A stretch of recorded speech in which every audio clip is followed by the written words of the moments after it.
Assalamualaikum warahmatullahi wabarakatuh. Baik anak-anak, hari ini kita akan belajar bab yang ketiga, yaitu tentang menghindari sifat tercela. Dalam hal ini kita akan belajar tentang godop atau marah.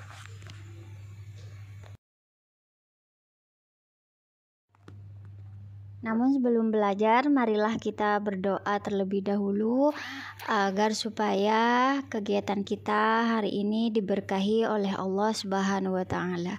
Bismillahirrahmanirrahim. Raditu billahi rabba wa bil islami dina wa bi Muhammadin nabiyya wa rasula. Rabbi zidni ilma warzuqni fahma.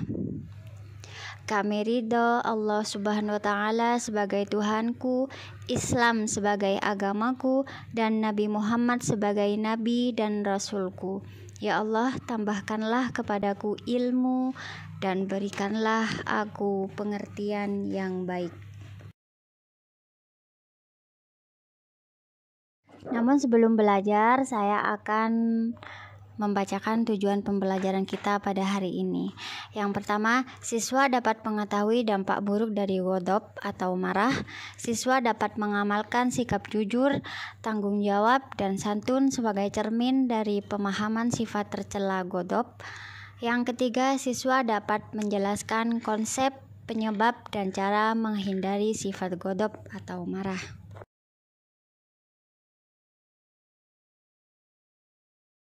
Baik anak-anak, kita sekarang mulai belajar tentang godop atau marah. Apa itu godop atau marah? Jadi godop adalah istilah untuk menyebutkan perasaan marah, yang merupakan perasaan yang dialami oleh setiap manusia.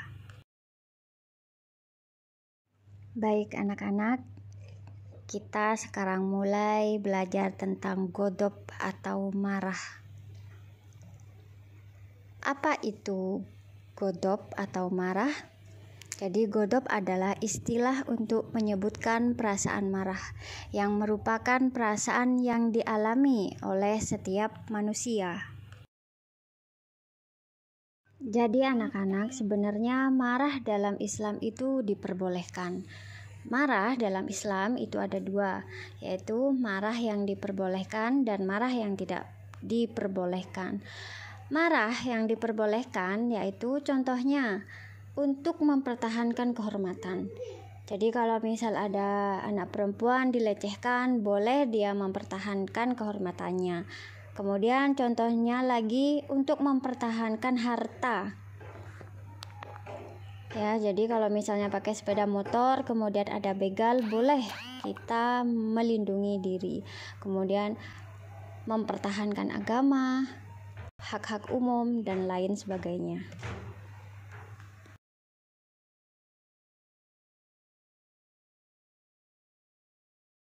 Kemudian marah yang tidak diperbolehkan. Apa itu marah yang tidak diperbolehkan?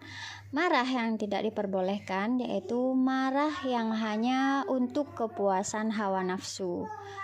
Jadi dia melampiaskan kemarahannya, tidak berdasarkan sesuatu yang memang harus dipertahankan. Contohnya tawuran dan lain sebagainya. Dalam ayat ini sudah jelas bahwasanya menahan amarah adalah salah satu perbuatan yang dicintai Allah. Dan marah merupakan sifat yang tercela yang harus dihindari. Dan menurut Imam Al-Ghazali, kekuatan marah pada manusia itu terletak pada jantungnya. Dan ketika seseorang marah, maka darah tersebut mendidih dan tersebar ke seluruh tubuh seperti air yang mendidih. Perintah untuk menahan marah itu ada dalam Al-Quran surat Ali Imran ayat 133. A'udzu billahi minasyaitonir rajim. Bismillahirrahmanirrahim. Alladzina yunfiquna fis sarra'i wadh-dharra'i wal kadhimina al-ghaidh wal 'afina 'anil nas wallahu yuhibbul muhsinin.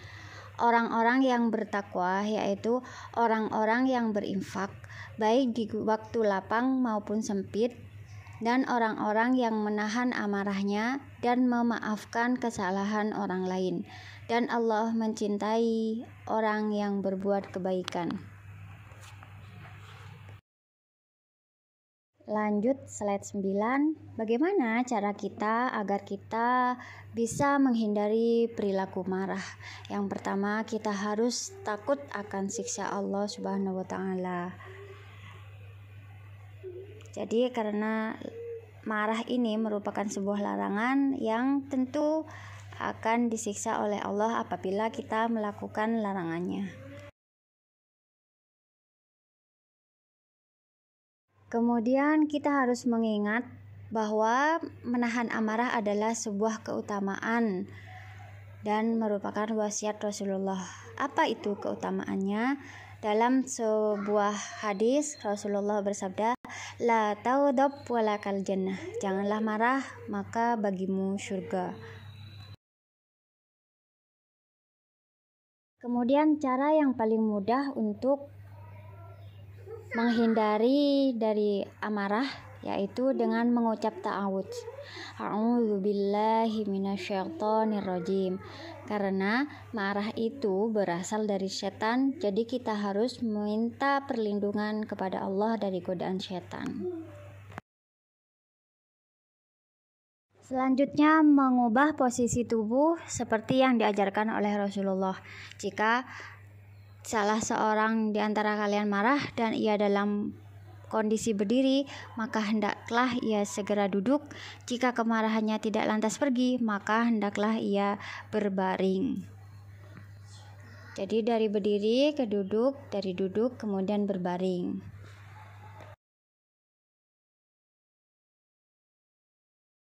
Cara untuk menghindari marah yang selanjutnya yaitu dengan cara kita mengambil wudhu agar kita menjadi tenang. Kemudian dengan cara mengingat dan mengagungkan Allah. Ala bidzikrillahi tatmainnul qulub. Ingatlah, hanya dengan mengingat Allah hati menjadi tentram. Jadi bisa dengan mengucap kalimat-kalimat thayyibah, istighfar, astagfirullahaladzim. Dengan hal ini supaya kita menjadi ingat Allah dan hati kita menjadi tenang. Dengan diam dan meredam emosi.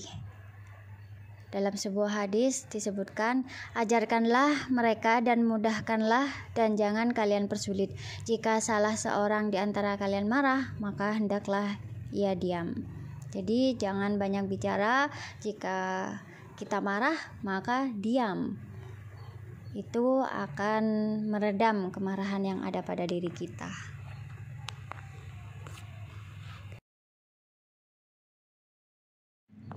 Cara yang terakhir yaitu dengan memberi maaf pada orang yang bersalah kepada kita tersebut.